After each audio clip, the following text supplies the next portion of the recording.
Vamos a revisar ahora sarampión, que es un virus que era muy frecuente en otras épocas y causaba gran mortalidad y morbilidad en los niños.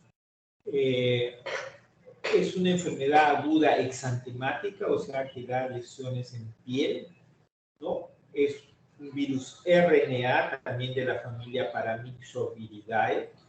Dentro de mi experiencia, creo que dentro de los virus que son más agresivos en la presentación de sintomatología en los niños, hay dos.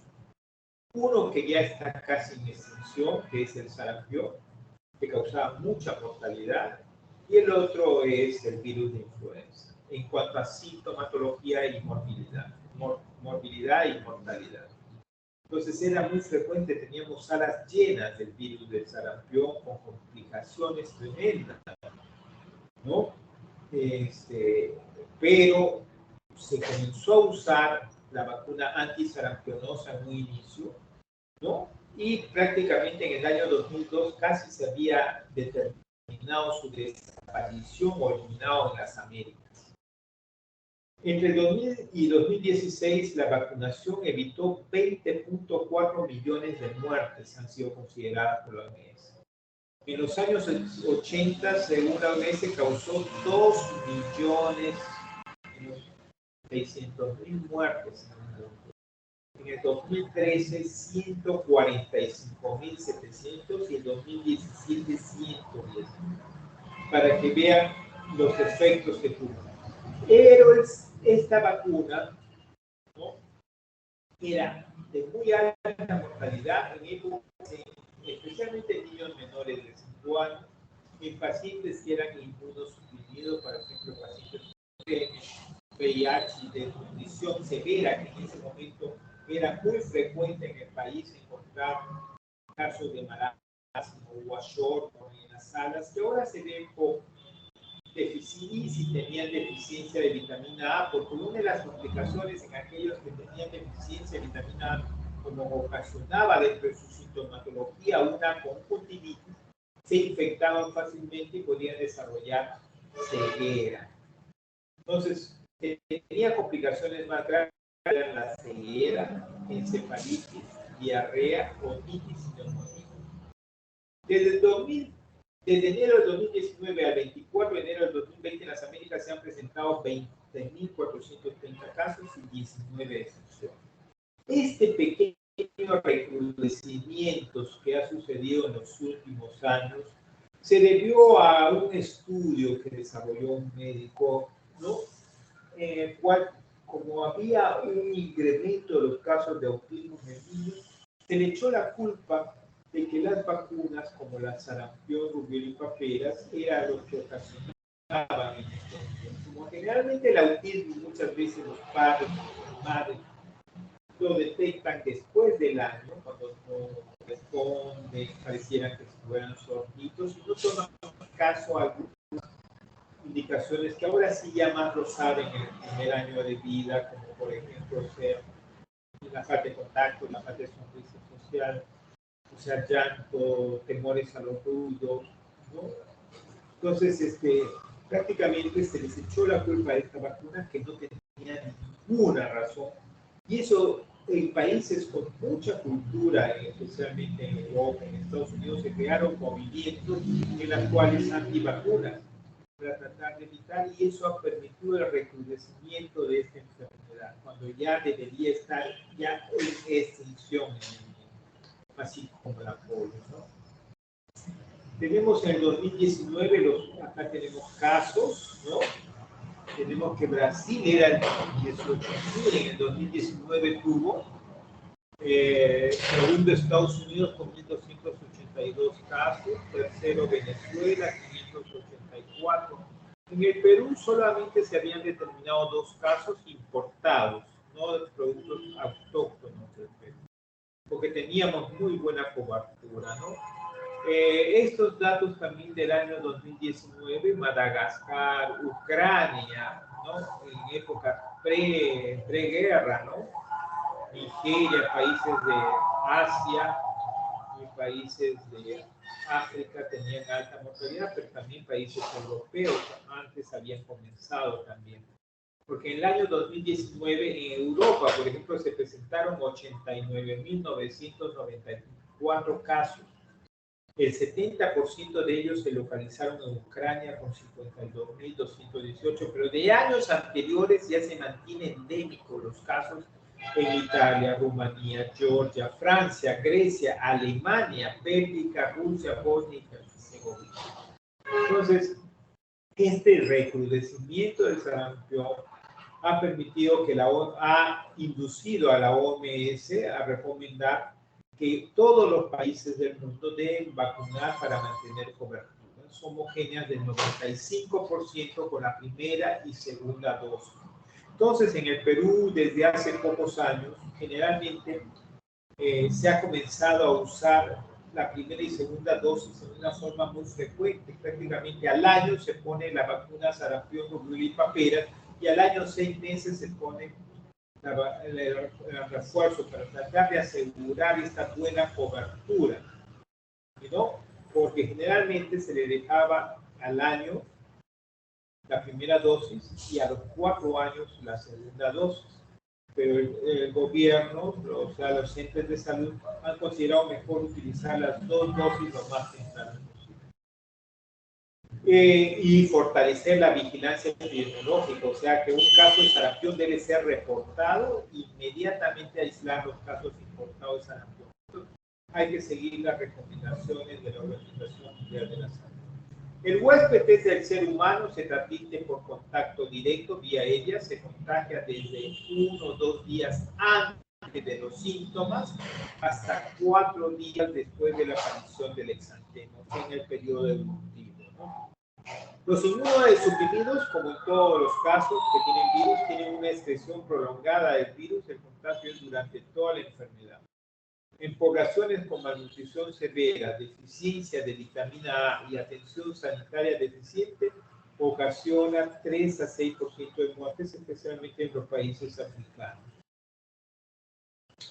El virus de sarampión se contagia a través de unas gotitas, ¿no?, de fluya, que también dicen que por conjuntivas también las secreciones de los ojos, ahí hay virus, y esto toma contacto con una superficie epitelial de la nasofaringe y posiblemente a través de esta conjuntiva ocular también se pueden contagiar. O sea, las gotitas de fluya pueden contagiar también a través de la nasofaringe y la conjuntiva ocular.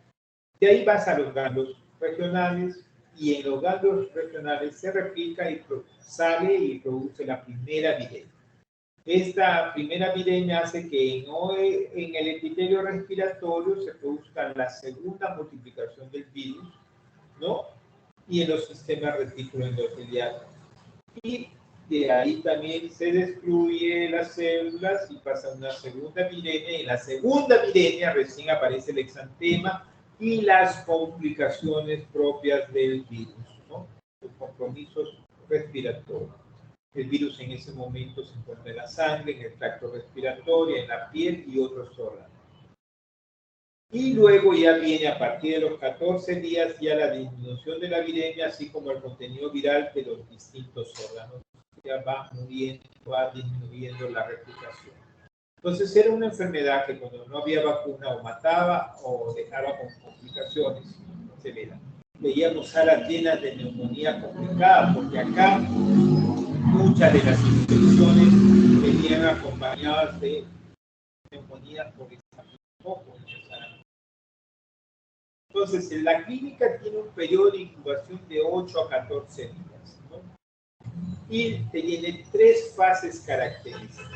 Uno es la fase catarral, donde está caracterizada por fiebre no tan alta, tos, mocos, conjuntivitis, con una duración de 4 días.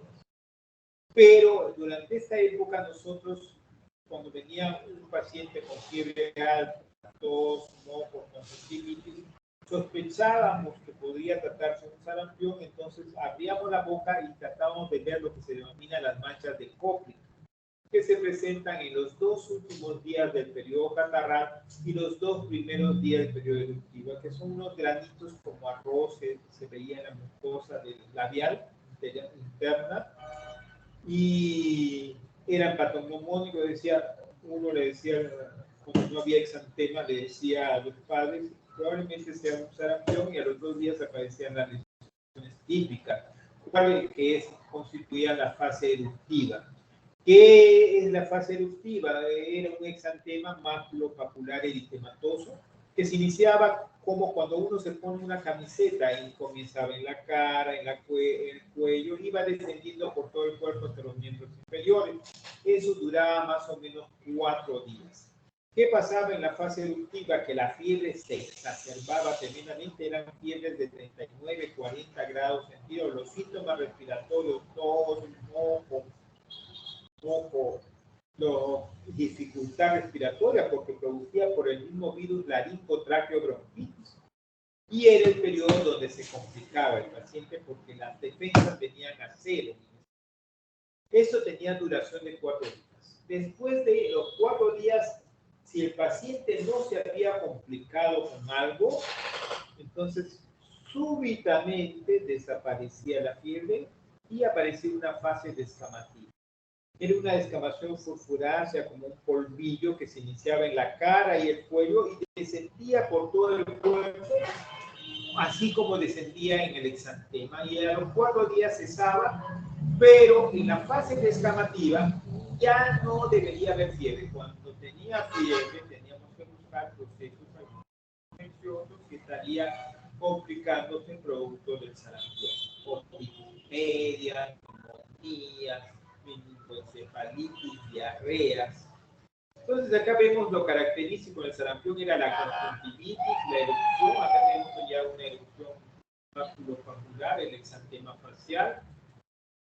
Acá tenemos una forma que en realidad es muy difícil hacer decir, en esta forma es el exantema de sarampión.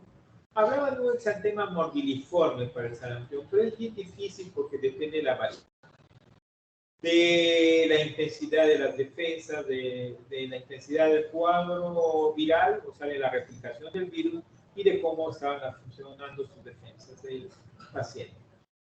Entonces, acá está el exantema, manchas rojas grandes, al principio aparecen en la cara, detrás de la oreja y en el cuello. Y como les decía, alcanza su máxima intensidad en 2 o 3 días y se concentra principalmente en el tronco y las extremidades superiores, pero podía llegar a las extremidades inferiores. Acá tenemos las Koplik, las manchas de Koplik en la cavidad bucal como granitos de arroz. Eso veíamos generalmente en la parte lateral. El exantema, que vemos muchas veces, a veces más intenso, a veces menos intenso. Y las complicaciones teníamos otitis media aguda, neumonía, laringotraqueobronquitis, diarrea, encefalitis, había convulsiones y ceguera en pacientes que tenían la conjuntivitis y había deficiencia de vitamina A, se lesionaba la córnea y producía una infección y se podía quedar ciego.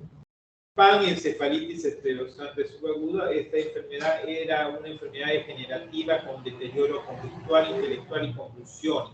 Esto podría comenzar en la etapa de la enfermedad que presentaba o podría presentarse posteriormente, unos meses después de haber presentado el cuadro de sarampión. ¿Cuál es el tratamiento? Es la vacuna. La vacuna es una cepa de virus vivo atenuado, el cultivo de célula de embrión de pollo. Hay estas vacunas son combinadas. Actualmente tenemos sarampión, rubiola y paperas, o sarampión, rubiola, paperas y varicela.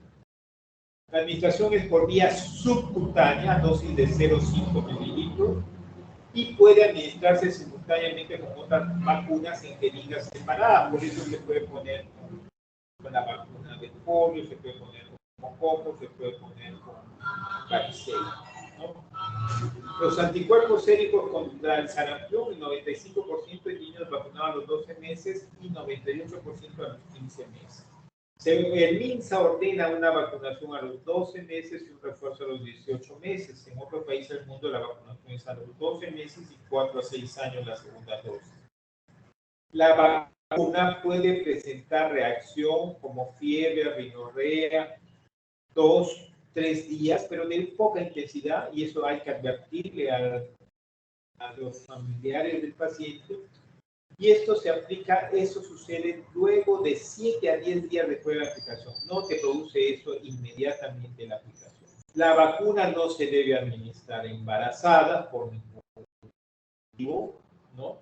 Por ningún motivo no se puede dar a embarazadas, ¿no? La vacuna de sarampión, rubiola y papera en niños con alergia tiene bajo riesgo de reacción anafiláctica. El VIH se recomienda en pacientes asintomáticos y sintomáticos que no presentan inmunosupresión grave. No debe administrarse en mujeres embarazadas. Las mujeres que reciben esta vacuna cuando son adultas no deben quedar embarazadas durante 28 días para evitar problemas de teratogenicidad. Y niños con graves defectos en la función de los linfocitos T a menudo desarrollan una enfermedad grave o fatal. Vamos a seguir con dejar de compartir porque hay más temas dentro de estas enfermedades infecciosas.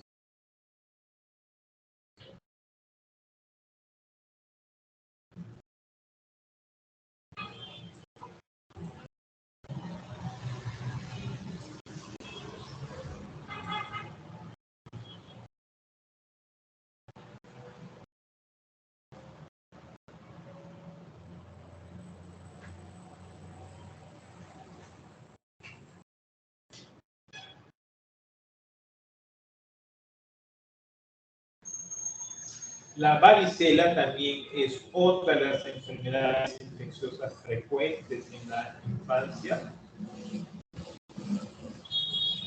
Esta enfermedad es de distribución universal, endémica, y había otras epidémicas cada 2 o 3 años.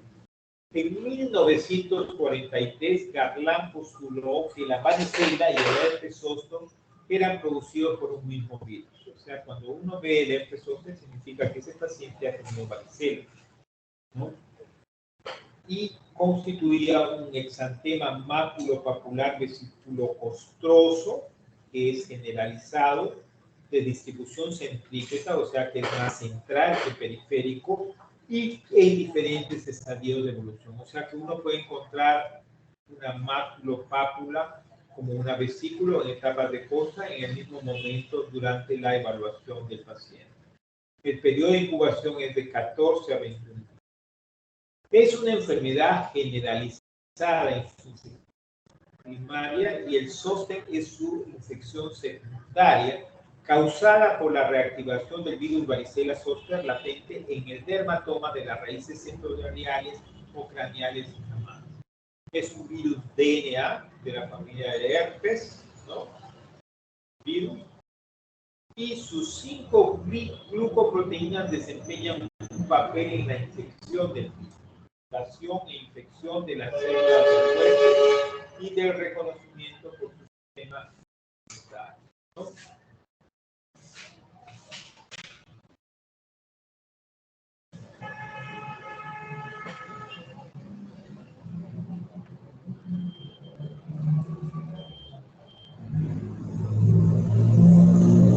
Afecta fundamentalmente a niños menores de 10 años. Generalmente la varicela era más de los niños preescolares y escolares, pero con las cunas, a los hijos cuando las madres trabajan, se comenzó a tener un aumento de casos en edades más tempranas. ¿Cómo se hace la transmisión? La transmisión se puede hacer de persona a persona por las vesículas cutáneas que contienen el virus, que se rompen fácilmente, uno lo toca y si está nuestra varicela puede contagiar. También a través de las secreciones respiratorias por contactos con pacientes que padecen varicela. Puede transmitirse intrauterinamente si la madre tiene varicela y es más peligrosa si usted presenta la madre la varicela en el primer trimestre del embarazo. También en forma nosocomial en los hospitales pediátricos puede transmitirse por el aire o las lesiones que están circulando en el aire. Entonces, ¿qué hacíamos nosotros en los hospitales? Cuando tienen un paciente con varicela, a veces no se sabe que había varicela, entonces desarrolla varicela, esa sala tiene que entrar en aislamiento, ¿no? En cuarentena durante el tiempo en el cual pueda eliminarse este virus, dependiendo del virus de varicela, ¿no?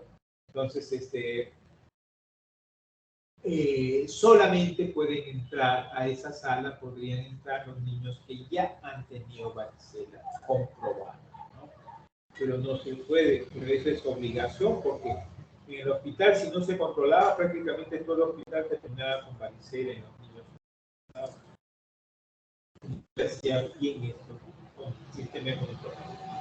El periodo de contagio es 1 o 3 días antes de la aparición del exantema, hasta 5 a 7 días que aparece el brote de vesículas cutáneas. El contagio es en incubación y en el periodo eruptivo. Cuando ya está en costras, no es contagiante. Si alguien viene y les pregunta a ustedes si mi hijito ya está con estas costritas, ya no tiene lesiones, ¿puede ir al colegio? Sí puede ir al colegio y deben dar la autorización para el colegio. Pero basta que presente una vesícula, no, porque en esa vesícula ya saben que está el virus de la varicela. El periodo de incubación es de 14 a 21 días. En estos casos, la vacunación contra varicela sí desarrolla inmunidad rápidamente. Y como el periodo de incubación es largo, de 21 días, si alguien muchas veces están en una fiestita, los niños los llevan para algún cumpleaños, y han estado en contacto con otro niño, que a los 2 días presenta el cuadro de la varicela y tienen la información, pudieran ponerse la vacuna inmediatamente de varicela y va a disminuir la severidad de la lesión, porque rápidamente va a proteger. ¿Cómo es el cuadro clínico? Son lesiones maculopapulares vesiculares costrosas con un contenido, el líquido es claro, que se presentan en el periodo eruptivo 5 a 7 días. Estos líquidos, se rompen las lesiones, van acompañados de prurito, fiebre y se distribuyen en todo el cuerpo, incluyendo mucosas. Es contagiante.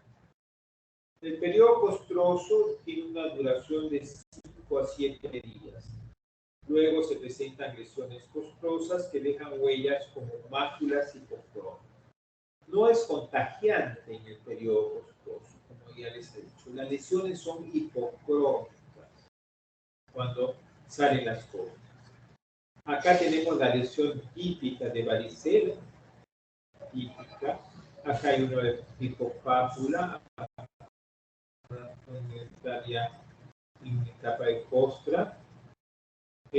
Generalmente sucede más en el tronco, pero ocurre en todas las lesiones, puede aparecer en todas las mucosas, mucosa oral, conjuntival, conducto auditivo externo, mucosa anal, mucosa uretral, cuero cabelludo, no se salva. Esto es una típica, uno ve esta lesión nunca más, afecta en diferentes estadios, costroso, por ejemplo, lesiones. Esto de cuando tienen unas manchas que quedan un poquito negras es cuando tienen un fondo alérgico los pacientes. Y estos son varicelas congénitas que tienen la madre varicela en los primeros trimestres, entonces puede producir atrofia muscular, depende de las lesiones, ¿no? Y hay muchas otras lesiones más congénitas. Y la varicela neonatal que aparece en los últimos, antes de da un nacimiento al bebé, ¿no? Y que también es peligroso. Varicela, hay atrofia muscular.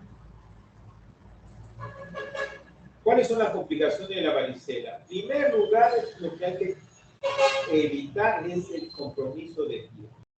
El compromiso de piel tenemos la piodermitis, el infético, la celulitis, ositis, fasciitis necrotizante, abscesos, estos producidos por estafilococo y estreptococo pyoge. También tenemos los conocidos de las neurológicas, por ejemplo, la cerebritis, comienzan a haber ataxias caminan como borrachitos de un momento a otro los niños, que pueden presentarse en el periodo eruptivo posteriormente. Ataxias, encefalitis, pueden convulsionar, mielitis, síndrome de Guillain-Barré, después de un compromiso por varicela, parálisis de Bell, síndrome de Ramsay-Hunt, episodio doloroso en la cara, respiratorias, otitis, sinusitis y neumonía. Puede dar hasta casos de síndrome nefrótico por varicela también, trombocitopenias en las varicelas malignas. Acá la varicela puede estar infectada, por ejemplo, esta es una varicela complicada con bulas, con un estafilococo aureus, o purulentas. Ya estas son contaminadas con infección de piel. Las complicaciones hematológicas puede dar púrpura de Heno-Schönlein, trombocitopenia, anemia hemolítica.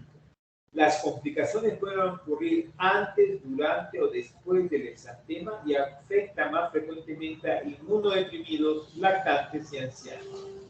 En pacientes inmunodeprimidos puede dar un compromiso general la varicela, o sea, puede dar una diseminación visceral. Las lesiones vesiculares pueden estar en el pulmón, pueden estar en el cerebro, pueden estar en el hígado, pueden dar neumonía, encefalitis, hepatitis, miocarditis, con una mortalidad de 7%, y por eso es muy importante proteger a los inmunodeprimidos con esta vacuna.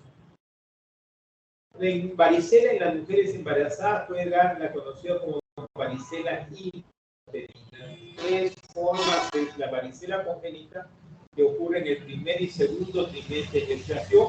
2% de los pacientes presentan atrofia de miembros, cicatrices cutáneas en las extremidades, microscamia, cataratas, atrofia cortical, o sea, daño cerebral. También puede haber una varicela neonatal precoz y una tardía. Si ocurre la precoz en los primeros 5 días de contagio antes del parto, la aparición del exantema ocurre en la primera semana postparto y produce un 31% de muertes y un alto riesgo de complicaciones. Y la tardía aparición del exantema después del 10º día de vida, varicela moderada. Varicela congénita, varicela neonatal.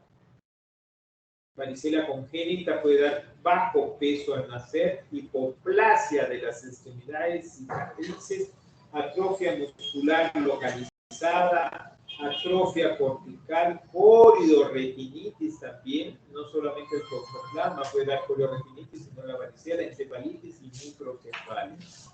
Acá tenemos las lesiones. También puede haber un herpes zóster relactante. En estos casos es porque ahí se le descubre que ha tenido una varicela intrauterina. El diagnóstico generalmente es clínico solo en casos atípicos o en pacientes inmunosuprimidos, deprimidos. Se puede hacer un cultivo viral a partir del líquido de la vesícula o su visión en el microscopio electrónico. El método más rápido de detección de antígenos virales por inmunofluorescencia es por raspado de piel y PCR. Y la técnica ELISA es un método biológico directo. La vacuna es la que mejor protección, es altamente inmunogénica, da inmunidad humoral y celular precoz. Por eso le decía que incluso su administración puede prevenir o atenuar la enfermedad al vacunarse tras el contacto con un paciente afectado. La inmunidad humoral se desarrolla a los 4 días, siendo su nivel más alto de 4 a 8 semanas. La vacuna se puede aplicar a partir del año de edad y se está recomendando la uso de 2 dosis, que puede ponerse a los 2 años, algunos a los 4 años. La mayoría de vacunados con 2 dosis, la protección es de por vida. Generalmente cuando poníamos una sola dosis de vacuna de varicela, podíamos tener algunas varicelas atenuadas y eran pocas lesiones vesiculares, pero el gran riesgo es que si tenían hermanitos menores, podían contagiar a esos hermanitos menores, y entonces ahí era el problema. Entonces siempre cuando hay hermanos menores es mejor tener la protección con 2 dosis. La edad de vacunación es de 12 a 15 meses, primera dosis, segunda dosis 4 a 6 años, algunos consideran que también puede ser a los 2 años. Su aplicación disminuyó la incidencia en un 80% de varicela. En el país está dentro del esquema de vacunación desde hace años la vacuna de varicela a partir del año de edad. Solo una dosis, creo que ahora están preguntando segundas dosis. Las reacciones adversas son rash y fiebre en algunos casos. ¿Quiénes no deben administrarse la vacuna de varicela o retrasarse? Mujeres embarazadas, mujeres que se han vacunado y quieren embarazarse, esperar al menos un mes, niños o adultos con sistema inmune debilitado, VIH, cáncer, trasplante de órganos u otros factores, niños adultos que son alérgicos al antibiótico neomicina o la gelatina, niños adultos que están tomando esteroides, personas que hayan recibido recientemente una transfusión de sangre, niños que están recibiendo aspirina u otros salicilatos, porque esta, si la administran en varicela, puede dar el síndrome de Raynaud, que es una encefalopatía hepática aguda que puede causar la muerte, y esto también puede producirse no solamente en los casos de varicela, sino cuando reciben la vacuna. Y niños menores de 1 año no es recomendado porque no adquieren buena inmunidad, porque a veces la madre transmite la inmunidad de lo que ha tenido varicela. Las dosis en niños entre 1 y 13 años, dosis única, es lo que recomendaban anteriormente, dan una inmunidad 95% de casos y otorga 100% de inmunidad para el año. Pero se han visto casos en los cuales no es así y hay un porcentaje pequeño en el cual dan no tanto un cuadro característico intenso de varicela, sino un cuadro leve atenuado. Pero en 2006 se recomienda 2 dosis como se recomendaba en pacientes mayores de 13 años. Mayores de 13 años, sin ninguna duda ni murmuración, se debe dar 2 dosis, porque no va a cubrir bien. Pero ya en otros países se está usando el 2006 2 dosis y se puede usar, como digo, al año o a los 4 años de la primera, al año y a los 4 años.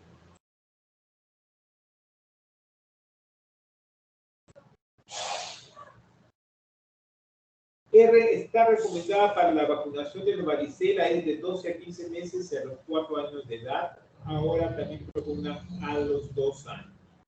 Tratamiento de la varicela, hay que disminución de las complicaciones, medidas de higiene, usar acetaminofén, no usar aspirinas e ibuprofeno, porque puede complicarse con un síndrome de Raynaud, como les había baños con agua tibia con avena o media taza de bicarbonato. Prevenir infección bacteriana, uñas cortas y usar antihistamínicos orales.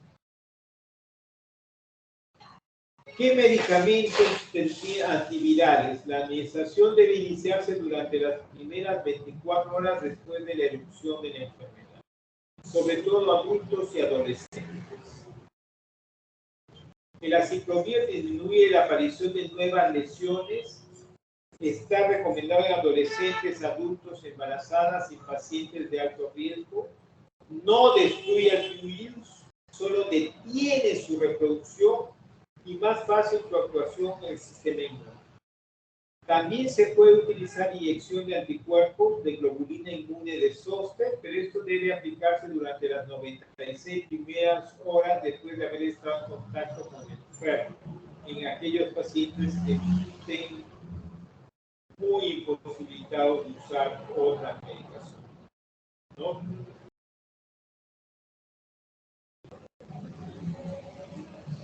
Esto es todo lo que tenía sobre varicela. Espera un momentito.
El viernes, ¿no?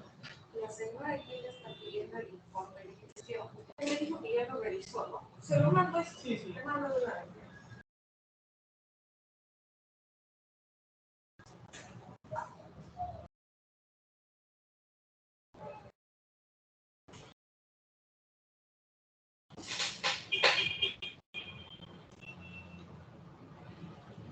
Vamos a continuar con el siguiente. Faltan dos exposiciones más que son sobre rubiola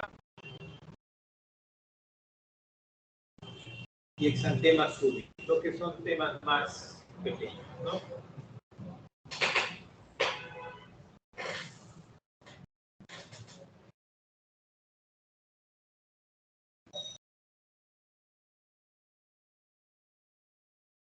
Rubiola, ¿no? Es una de las enfermedades infecciosas que produce muchos afectos en muchos daños, especialmente en las madres embarazadas. Pero como enfermedad infecciosa era prácticamente de un curso leve, ¿no? Es una enfermedad que también produce un exantema que es parecido al del sarampión, pero con menor intensidad en cuanto a la sintomatología. Es un exantema eritematoso, maculopapular generalizado y en realidad no había una fiebre muy elevada, había un aumento de la temperatura discreto, ¿no? Es un virus RNA, un rubivirus de la familia Togaviridae. El reservorio solo es en seres humanos y se transmite por contacto directo con las secreciones nasofaríngeas. Era una enfermedad que en la época pre-vacuna se presentaba en forma epidémica con ciclos de cada 6 a 9 años, ¿no? Y era una época en la cual aparecían las malformaciones congénitas como secuelas de los cuadros embarazadas con este virus y también cuadros de encefalitis que podían ocasionar la rubiola, ¿no? Entonces, eso tenía como característica el daño, especialmente en los recién nacidos. Tiene un periodo de incubación de 14 a 21 días con un periodo de contagio de 7 días antes del exantema. ¿Cómo se caracterizaba? Se caracterizaba clínicamente como una fiebre leve a moderada. El exantema comenzaba en la cara y se generalizaba rápidamente, a diferencia del sarampión que demoraba 4 días para generalizar, y acá en 24 horas máximo duraba 3 días, ¿no? Este exantema. ¿Qué tenemos que examinar cuando aparecía este exantema? Presencia de ganglios linfáticos retroauriculares y suboccipitales. Los suboccipitales prácticamente es muy difícil en los cuadros virales que lo presenten. Entonces eso nos hacía sospechar con ese exantema que podíamos estar ante un paciente con una rubiola. Y estos ganglios duraban aproximadamente 5, ¿no?, a 8 días. Da cuadros de poliartralgias y poliartritis transitorias en adolescentes y adultos mujeres, y encefalitis y citopenia también se presentaban, pero en forma rara. Otro punto importante que tenemos que realizar dentro de la rubiola es la definición de rubiola congénita, que es una embriopatía infecciosa por el virus de la rubiola, que se producía durante la gestación, afectando a la madre y al feto, donde se producía aborto, muerte fetal o anomalías congénitas, y a todo eso se denominó el síndrome de rubiola congénita. Y generalmente cuando tenían mayores defectos era en el transcurso y afectaba entre las 8 a 10 primeras semanas del embarazo. Las anomalías más frecuentes teníamos anomalías oftalmológicas como las cataratas, la retinopatía pigmentaria, microoftalmos, glaucoma, también coreoretinitis, microoftalmias también, ¿no? Tenían problemas auditivos, era una de las causantes más frecuentes de hipoacusia neurosensorial, de la sordomudez en los niños, era una de las causas más frecuentes. También producía malformaciones cardíacas como persistencia del conducto arterioso y estenosis de la arteria pulmonar. A veces también CID. Y neurológico, trastorno de conducta, meningoencefalitis, retraso mental y microcefalia. En cambio, las manifestaciones neonatales, ¿no? Retardo del crecimiento, neumonitis superficial, hepatoesplenomegalia, o sea, presentaban cuadros de hepatitis con ictericia, púrpura, estrabismo también, glaucoma congénito y retraso del desarrollo.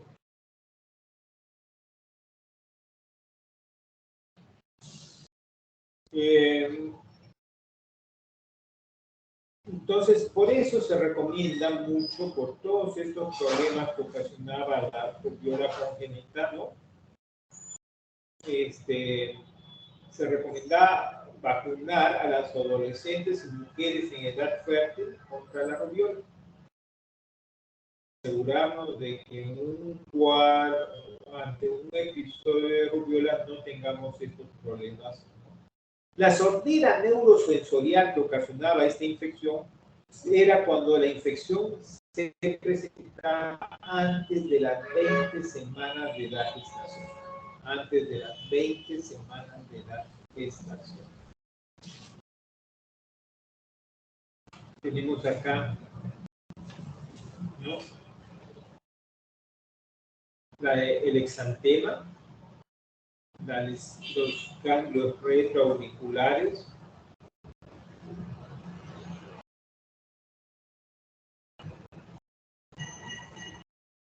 cataratas, glaucoma,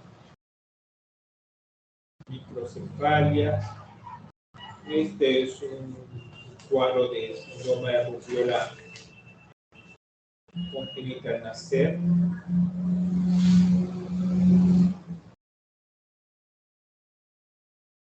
Microcefalia, persistencia de lupus, catarata. Tratamiento preventivo con el uso de la vacuna triple, sarampión, rubiola y parotiditis, se administra por vía subcutánea a dosis a partir del primer año de vida. Esto viene con sarampión, rubiola y papera, ¿no? Se pone al año y al año 6 meses, pero se recomienda usar en niñas, adolescentes o mujeres en edad fértil ponerle una aplicación de rubiola. En otros países existe la rubiola solo como para aplicación.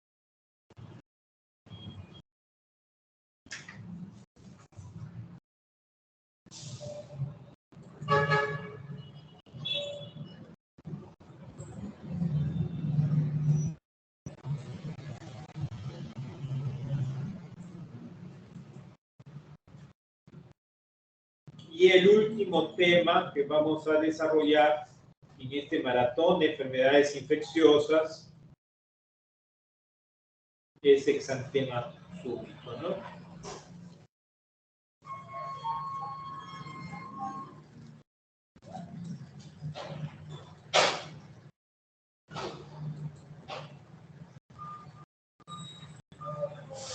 El exantema súbito también es conocido como rociola, es producido por un virus, el herpes virus tipo 6 y tipo 7. Su infección primaria del virus herpes 6 es el exantema súbito. También se conoce como sexta enfermedad. Ahora, todos los que se contaminan con el virus herpes 6 no necesariamente van a desarrollar el exantema súbito como enfermedad. Generalmente esto lo presentan un 20% de los niños infectados. El periodo de incubación es de 5 a 15 días con el virus herpes 6. ¿Y cómo se caracteriza esta enfermedad? Se caracteriza por ser una enfermedad que presenta una fiebre elevada, bien elevada, que es difícil bajar con antipiréticos y que dura un promedio 3 a 4 días. Solamente en la mayoría de casos es la presentación de la fiebre, ¿no? Y a veces va acompañado con congestión faríngea, diarrea, linfadenopatía cervical y retrooccipital, pero la mayoría de veces solamente lo presenta fiebre. Cuando al tercer o cuarto día cede la fiebre bruscamente, aparece ya el exantema. Eso es algo característico. Presenta fiebre elevada 3 o 4 días, lo estamos manejando, pensamos que tendría algún problema serio por la fiebre, todo, ¿no? Pero cuando podemos bajar la temperatura, el niño está casi normal, pero no hay otros síntomas. Pero al tercer o cuarto día baja la fiebre y aparece el exantema máculo eritematoso puntiforme no pluridiginoso que va a ocupar todo el cuerpo, de presentación progresiva en 2 días y con desaparición súbita. Aparece 2 días y después desaparece. Eso es lo característico del exantema súbito. Estas son unas lesiones, ¿no? Maculopapular eritematosas. Entonces, tenemos 2 virus que pueden producir, el 6 y 7. El herpes 6 tiene 2 variantes, que es el que se produce en niños, el 7 más es en adultos. Las infecciones en niños menores de 2 años es por las cepas B del herpes 6.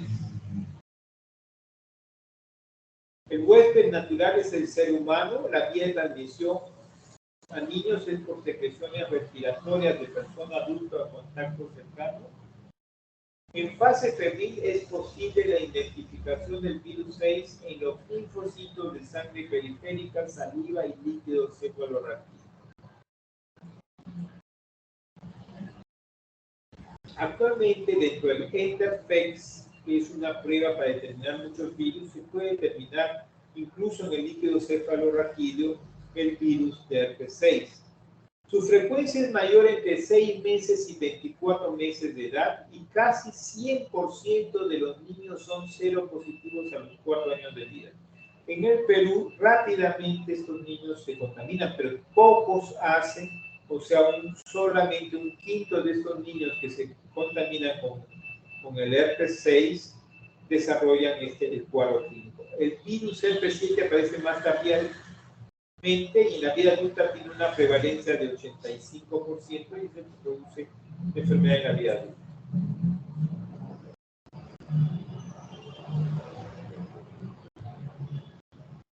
El tratamiento es solamente sintomático, hidratación y paracetamol, y los estudios de investigación ya hacen la determinación de qué virus es en sangre periférica y necesitan una seroconversión para el diagnóstico definitivo que no justifica por la evolución benigna de la enfermedad. Pero eso no significa que no tenga complicaciones. Puede haber complicaciones, por ejemplo, condición febril, hepatitis, encefalitis, especialmente en pacientes inmunocomprometidos.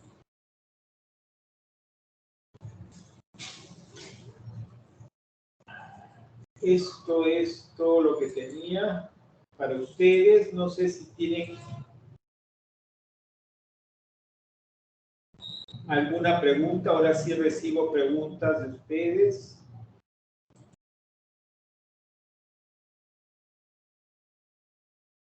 Por favor, me tomas, Ugarte, la asistencia, por favor.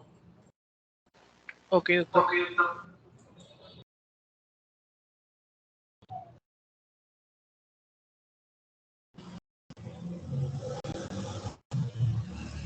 ¿Alguna pregunta?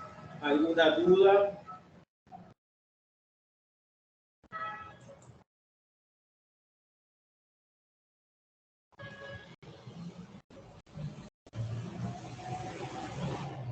Bueno, entonces damos por terminada la clase, dejamos de grabar.